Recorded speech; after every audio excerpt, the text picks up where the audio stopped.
Ganesha. Gimana nih kabar kalian? Semoga kalian selalu dalam keadaan sehat ya. Kenalin, di sini aku Indah. Aku akan menemani kalian dalam beberapa menit ke depan untuk ngobrol-ngobrol santai nih tentang kasus yang lagi viral belakangan ini. Yang pasti aku nggak sendirian, aku ditemenin sama kakak apoteker Rusdi di sini. Halo kak. Halo. Jadi kita akan bahas sedikit tentang tema obrol-obrol santai kita hari ini tentang penggunaan antibiotik yang tepat ya. Kak, ya. Sebenarnya gimana sih penggunaan antibiotik yang tepat itu agar pengobatannya tepat dan kita semua juga sehat kembali. Jadi kita akan bahas yang pertama dulu tentang apa itu antibiotik. Kalau dari kakak sendiri nih, antibiotik itu menurut kakak apa sih? Ya, oke. Antibiotik itu sederhananya segini sih ya. Salah satu golongan obat ya yang digunakan untuk mengobati penyakit yang diakibatkan oleh bakteri. Ya, jadi khusus dia kalau antibiotik itu seharusnya untuk penyakit yang diakibatkan oleh bakteri. Nah, ada lagi obat lain yang mirip dengan antibiotika, itu juga namanya anti jamur, kemudian ada antivirus juga. Jadi ini sama-sama obat yang dipakai untuk mengobati penyakit akibat mikroba. Ya, jadi dari kuman-kuman kan ada beberapa jenis tuh. Nah, ada bakteri, kemudian ada virus ya, ada kemudian ada jamur. Semua sebenarnya mirip-mirip, penggunaannya harus tepat. Tapi yang paling lumrah dipakai itu kan yang memang antibiotik ya, karena masih masif ya, masih sering sekali pasien-pasien itu diresepkan atau menggunakan antibiotik. Berarti kalau misalnya kita mau menggunakan antibiotik itu berarti kita harus tegakkan diagnostik dulu ya kak ya sebelum kita menggunakan antibiotik. Ya, berarti kalau misalnya kita mau pakai antibiotik, kita harus pergi ke dokter dulu minimal. Ya, benar, tepat sekali. Kalau antibiotik itu kita nggak boleh sembarangan. Dalam artian sebelum mengkonsumsi antibiotik itu harus diperiksa dulu oleh dokter, diperiksa, maksudnya ditegakkan diagnosanya dulu. Jadi kalau diagnosa penyakit kan memang harus periksa ke dokter. Nah, jadi sebelum ada diagnosa yang jelas itu sebaiknya sih jangan konsumsi antibiotik ya. Terus kalau kita kan kalau di Rumah Sakit Ganesha nih, ini kan penggunaan antibiotik itu kan harusnya pastinya dengan resep dokter ya. Kalau misalnya di Ganesha ini berarti kalau mengkonsumsi antibiotik itu sebelum terkena bakterinya atau sesudah terkena bakterinya, Pak? Kalau misalnya di sini. Nah, kalau antibiotik itu seharusnya setelah terkena, maksudnya setelah terinfeksi bakterinya. Begitupun dengan antivirus ya, antivirus sama anti jamur itu juga sama. Jadi di sana pasti dokternya juga memilih meresepkan antibiotik kalau sudah jelas pasiennya itu ada gejala ataupun mungkin ada hasil labnya kalau memang pasiennya terinfeksi bakteri. Jadi kalau di Rumah Sakit Ganesha juga dokter kita di sini semua sangat hati-hati meresepkan antibiotik karena di sini juga kita ada programnya. Sebenarnya program nasional sih ya, pengendalian resistensi antibiotik, PPRA nama programnya. Di sana nanti dokter-dokter kita pasti memeriksa pasien dulu secara keseluruhan. Nanti kalau udah dipastikan terinfeksi bakteri, baru diresepkan antibiotik. Jadi di sini pun juga ada apoteker-apoteker di sini kayak Indah yang selalu menjelasin obat antibiotik pada saat dicetahin obatnya, KIE atau penjelasan obat itu sudah lengkap. Jadi pasien pasti dibantulah intinya biar tidak salah menggunakan antibiotik kalau di sini. Nah, ya benar banget sih kak. Kalau misalnya antibiotik itu memang harus berhati-hati pemakaiannya, apalagi sekarang kan musimnya juga lagi nggak bagus, musim hujan, musim panas. Jadi pasti harus berhati-hati penggunaannya. Nah, Kak, kalau misalnya nih kita menggunakan antibiotik itu kan harus sampai habis nih biasanya. Kalau yang sering kita dengar biasanya kan kalau kalau kita sebagai apoteker menjelaskan harus sampai habis ya Kak ya. Nah kan kalau kita dilihat di masyarakat sendiri minum obatnya itu antibiotiknya kadang kalau mereka sudah merasa sembuh atau sudah merasa enakan, udah nggak usah lah diminum antibiotiknya, biarin aja gitu kan. Nah, itu kan akan menyebabkan salah satu yang lagi kasus-kasus yang banyak di Indonesia, apalagi itu sudah kasusnya ini udah mendunia, gitu kan. Udah jadi perhatian dunia. Nah, itu namanya resistensi antibiotik. Nah, kalau dari kakak sendiri, gimana sih, apa sih sebenarnya resistensi itu dulu? Nah, kalau resistensi, itu simpelnya sih mungkin bisa dibilang bakterinya kebal. Oh iya, ya, benar. Jadi bakterinya kebal terhadap obat antibiotiknya sendiri. Jadi misalkan nih, yang paling sering kan di masyarakat itu pasti sobat Ganesha pada tahu amoxicillin. Oh iya. Nah itu udah kayak kacang nih, maksudnya antibiotik yang seperti kacang, maksudnya ibaratnya udah paling sering dikonsumsi. Nah di sana yang sudah terjadi ini sebenarnya sudah terjadi dan sangat miris sebenarnya. Kadang-kadang misalkan sebenarnya pasien atau penderita tuh mengalami flu. Ya, jadi sebenarnya flu kan bukan bakteri, ya paling sering itu karena virus. Tapi karena sudah lumrah gitu, ya sudah jadi kebiasaan, belilah antibiotik amoxicillin. Nah, kemudian diminum 1 hari 2 hari, flu-nya udah hilang, amoxicillinnya juga di stop. Nah, itu sering terjadi dan lama-lama akhirnya muncullah resistensi namanya. Jadi bakteri-bakteri yang seharusnya bisa mati nih kalau dikasih amoxicillin karena penggunaan amoxicillinnya terlalu sering dan tidak tepat gitu, jadi tidak tepat dari dosisnya, tidak tepat dari waktunya, jadi lama-lama bakterinya jadi kebal.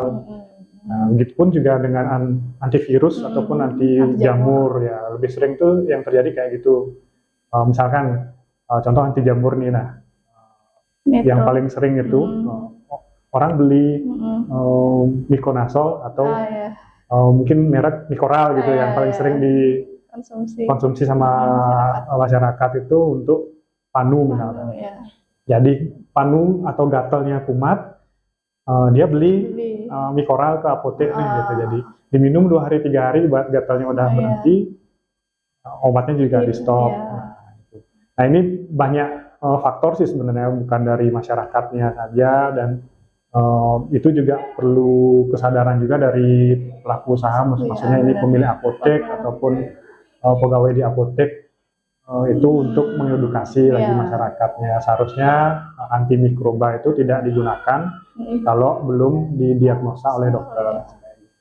Nah, kalau untuk resistensinya sendiri nih, nyambung sedikit, kalau resistensi itu sudah terjadi, nanti pasti akan diperlukan obat yang lebih tinggi lagi golongannya. Nah itu, misalkan kayak tadi contohnya amoxicillin, sudah kebal bakterinya, jadi diperlukan lagi yang namanya cefixime. Nah itu naik generasinya lagi, harganya lebih mahal, kemudian efek sampingnya juga lebih tinggi.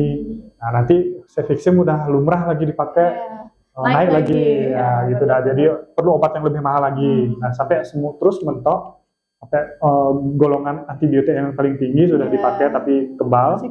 Nah itu yang bisa bahaya, sampai itu memang sudah terjadi, dan ini nggak nakut-nakutin sih, maksudnya ini sudah pernah terjadi, namanya sudah sempat viral kemarin ya, sempat viral, maksudnya ada pasien yang sampai meninggal bahkan karena tidak ada antibiotik yang mempan lagi.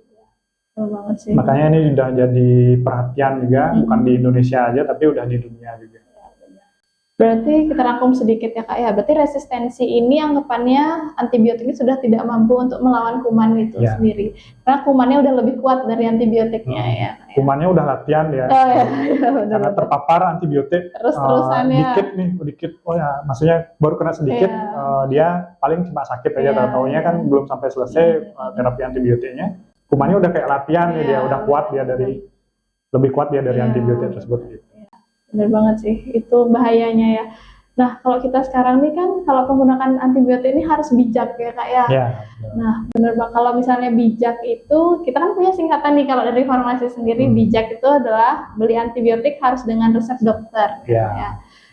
Jadi kalau kalian pun sakit dan memang sudah lebih dari 3 hari, setelah kalian belum membaik, Sobat Ganesha belum membaik, kalian bisa datang ke rumah sakit Ganesha ya benar, lebih baik periksa ke dokter dulu. Di sini kan kita banyak ya, maksudnya dokter, ada dokter umum, ada dokter spesialis dan bahkan subspesialis juga. Jadi biasanya sih yang paling lumrah itu kan kalau kayak musim sekarang ini sebenarnya flu, ya, batuk pilek, gejala flu lah intinya. Sebenarnya tidak perlu antibiotik. Itu kalau sakitnya udah lebih dari 3 hari sih sebaiknya periksakan ke dokter umum dulu. Ya, kalaupun nanti dokternya menilai ternyata ada infeksi bakteri, baru mungkin akan diresepin antibiotik.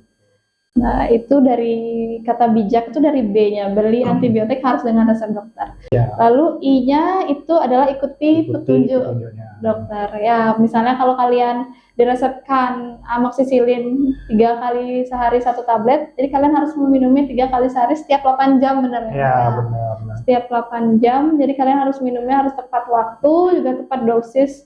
Dan kalau misalnya kalian sudah ngerasa membaik, tetap harus diminum sampai habis. Habis ya. Jadi biasanya kalau antibiotik itu kan minimal 3 hari. Nah, tapi tergantung juga jenis antibiotiknya apa. Jadi itu memang harus diperiksa dulu sama dokter, diagnosanya sudah ada, kemudian diresepkan antibiotik itu misalkan kalau diperlukan.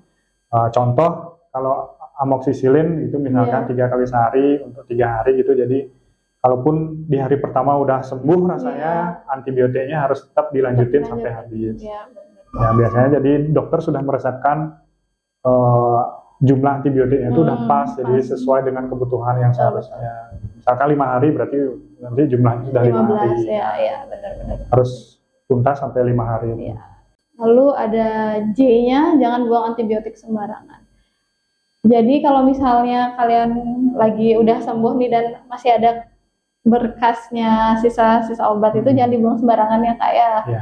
Karena itu bisa mencemarkan lingkungan juga nggak sih Kak? Nah yang di sini yang dimaksud kalau tablet sih mungkin jarang. Ya. Kalau udah bener pemakaiannya pasti harus habis ya. Pasti habis ya kalau yang tablet. Nah, biasanya sih yang sirup. Sirup antibiotik untuk anak-anak.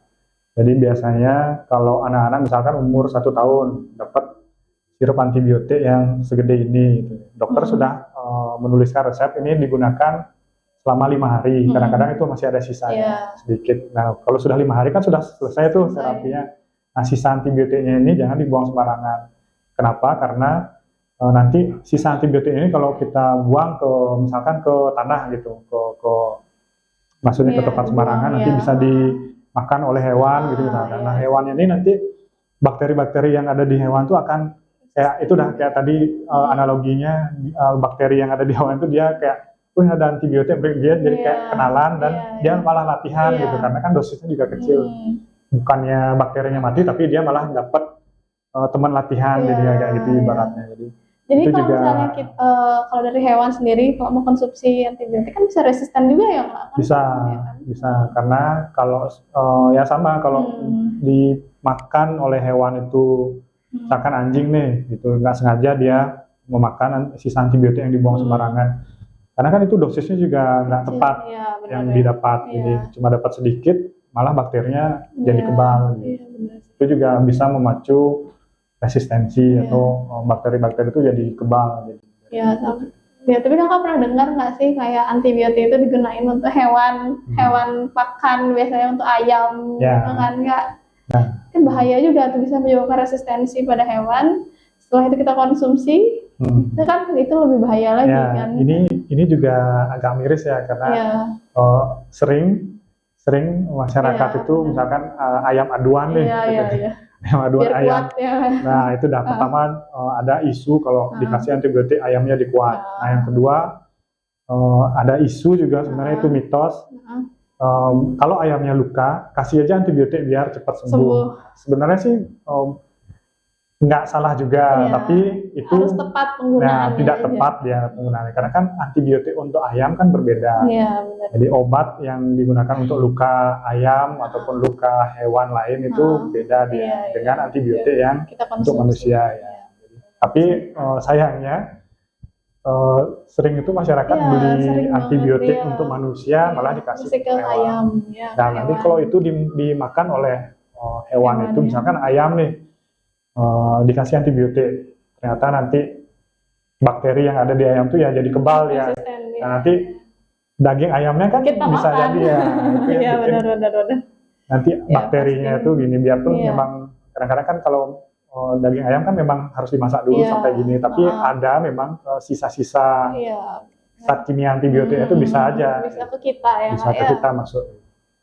Benar-benar. Terus ya sih, benar banget sih. Kalau misalnya kita kena resistensi gara-gara itu kan kayak kasihan kan Kak. Ya maksudnya. itu memang ada kejadiannya, ada penelitian ahli itu ada yang melakukan penelitian tentang itu dan memang terjadi di Indonesia. Ya, obat sendiri, ya. antibiotik yang dibuang sembarangan itu ternyata bisa berpotensi menyebabkan resistensi. Walaupun kecil, tapi kita harus jaga-jaga juga Ya, ya. harus ada kemungkinannya. Kemungkinannya. Nah, ngomong-ngomong tentang resistensi nih, resistensi antimikroba kan secara umum, bukan cuma antibiotik aja. Nanti Sobat Ganesha bisa nonton video kita yang lain, video di channel YouTube-nya Rumah Sakit Ganesha, itu dibahas langsung oleh ahlinya di sini, Dr. Nani, spesialis mikrobiologi. Ya, jadi beliau itu memang ahlinya di sana tentang mikroba. Jadi beliau sudah menjelaskan resistensi antimikroba itu seperti apa sih lebih detail. Kalian bisa tonton di sana. Ya, nanti kita isi linknya di deskripsi. Ya. Kita lanjut lagi nih Kak tentang bijak, kan BIJ hanya udah A-nya. Awasi penggunaan antibiotik di rumah. Jadi kita juga sama kayak kita bilang tadi ya, kita bahas tadi, kita harus menghabiskan antibiotik itu sesuai aturan dokter sendiri. Semisal nih Kak, misalnya nih ada keluarganya Indah yang sakit dengan penyakitnya sama nih Kak. Itu kita kan tidak bisa memberikan itu antibiotik yang kita minum itu ke mereka. Itu juga salah satu bisa menyebabkan resistensi antibiotik ya. Iya benar. Kan? Jadi ini juga sering terjadi. Iya. Misalkan kayak tadi contohnya Indah sakit, konsumsi antibiotik. Nah, ada sisa nih antibiotiknya atau memang Indah belum selesai konsumsinya, belum 3 hari. Sekarang ada keluarga yang sakit juga yang sama. Tapi itu sebenarnya kan belum tentu sama penyebabnya. Ya. Padahal misalkan nih Indah memang karena infeksi bakteri, terus keluarga yang lain ternyata cuma kena flu biasa yang nggak perlu antibiotik. Nah ini juga bisa berpotensi menyebabkan resistensi karena kalau antibiotik yang dikonsumsi oleh pasien yang memang benar dapat antibiotik dikonsumsi oleh keluarganya gitu misalkan, nanti kan dosisnya kurang. Karena kan dosis yang dikasih sudah pas tuh untuk 3 hari gitu misalkan, jadi dikasih ke keluarganya kurang nanti dapat antibiotiknya. Dan kita juga tidak bisa membeli di apotek luar. Sebenarnya sih nggak boleh, ya. Tapi kalau sekarang sih kayaknya masih ada. Nah ini bukan contoh yang baik ya Sobat Ganesha. Jadi kalaupun ada warung ataupun ada warung malah lagi harusnya nggak ada antibiotik. Ataupun di apotek gitu misalkan ada mau beli antibiotik tapi dikasih itu contohnya kurang baik. Ya jadi kalau memang sakit ya kayak tadi kita bilang lebih baik sih periksakan ke dokter dulu. Mungkin bisa datang ke Rumah Sakit Ganesha gitu. Cek dulu ke dokter, kalau memang perlu antibiotik kan akan diresepkan antibiotik. Ya, terus kita lanjut lagi yang itu konsultasi ke dokter jika sakitnya lebih dari 3 hari. Ya, kayak kita ngomongin tadi ya Kak ya. Kalau misalnya memang kalian udah 3 hari dan ngerasa belum baik, lebih baik kita sarankan untuk ke dokter langsung. Daripada kalian membeli antibiotik sembarangan, bahayanya malah lebih keras daripada kalian tidak mengkonsumsinya tidak dengan resep dokter. Iya. Kalau untuk itu kan biasanya sih yang lebih sering memang biasanya seperti musim sekarang ini karena flu biasa. Tapi kalau flu biasa kan sebenarnya kita bisa aja nih beli obat sendiri ke gini yang obat tanpa resep. Tapi kalau memang sudah lebih dari 3 hari ya lebih baik memang harus kita periksakan ke dokter. Nah di Ganesha sendiri, di Rumah Sakit Ganesha ini kita selain dokter umum juga ada dokter spesialis penyakit dalam, kemudian ada dokter spesialis bedah, dan dokter subspesialis malah yang maksudnya seperti dokter spesialis urologi, bedah kanker, bedah tumor, onkologi. Lumayan lengkap lah di sini gininya untuk spesialis dan subspesialisnya. Nanti kalau Sobat Ganesha mau lihat jadwal dokter, kita isi linknya di deskripsi ya. Nah selain praktek dokter yang lumayan lengkap di Rumah Sakit Ganesha, kita di sini juga ada instalasi farmasinya. Kita ada apoteker dan tenaga teknis farmasian yang cukup banyak lah, banyak dan memang semua kompeten, ya, termasuk Indah sendiri yang biasanya mungkin kalau ada Sobat Ganesha yang kontrol pasti pernah ketemu dengan apoteker Indah. Nah, maksudnya kalau di Rumah Sakit Ganesha, obat itu dijelaskan atau diserahkan langsung oleh apoteker, ya, terutama di rawat jalan dan rawat inap. Jadi ada pasien dapat resep, kemudian resep itu kan ditebus ke farmasi. Nah, nanti obat itu diserahkan oleh apoteker. Nah, biasanya apoteker kita di sini sudah menjelaskan misalkan tentang penggunaan antibiotik yang tepat seperti apa, kemudian efek samping obatnya kalau ada gitu misalkan. Dan kalau misalkan sobat Ganesha nih, kalau ada pertanyaan terkait dengan obat juga bisa nanti hubungi aja kontak kita di sini. Ada kontak khusus farmasi ya, nanti akan dibalas oleh apoteker atau staf farmasi yang lain. Nanti kontak WA-nya kita taruh di deskripsi. Ya, dari tadi kan kita udah ngobrol nih Kak, asik banget. Jadi setelah sekian itu berarti kita sudah tahu ya kalau bahayanya resistensi antibiotik itu sangat bahaya, bisa menyebabkan kematian salah satunya. Kan? Yeah. Dan resistensi sendiri ini juga sudah menjadi perhatian dunia, ya kan Kak? Karena sudah lebih dari 700.000 orang di dunia sendiri ini yang meninggal gara-gara tahun itu yang sekarang. Yang sekarang aja ya. Itu nanti diperkirakan tahun 2050 itu akan mencapai 10 juta orang per tahun loh. Gila banget kalau resistensi antibiotik tidak dikendalikan. Nah, maka ayo kita semua, bukan cuma tenaga kesehatan atau nakes ya yang berkewajiban, tapi masyarakat juga ayo kita sama-sama menjaga biar resistensi antibiotik ini tidak makin parah, dan kalau bisa sih lebih diturunkan terus. Jadi itu perlu peran kita bersama. Iya, benar banget. Jadi kalau kalian mencintai keluarga kalian, mencintai teman dekat kalian, ingat bijak untuk menggunakan antibiotik. Oke, jadi setelah kita ngobrol-ngobrol gini, sekian informasi yang bisa kita sampaikan. Semoga bermanfaat buat kalian semuanya, Sobat Ganesha. Dan jangan lupa like, komen, dan subscribe. See you di podcast selanjutnya.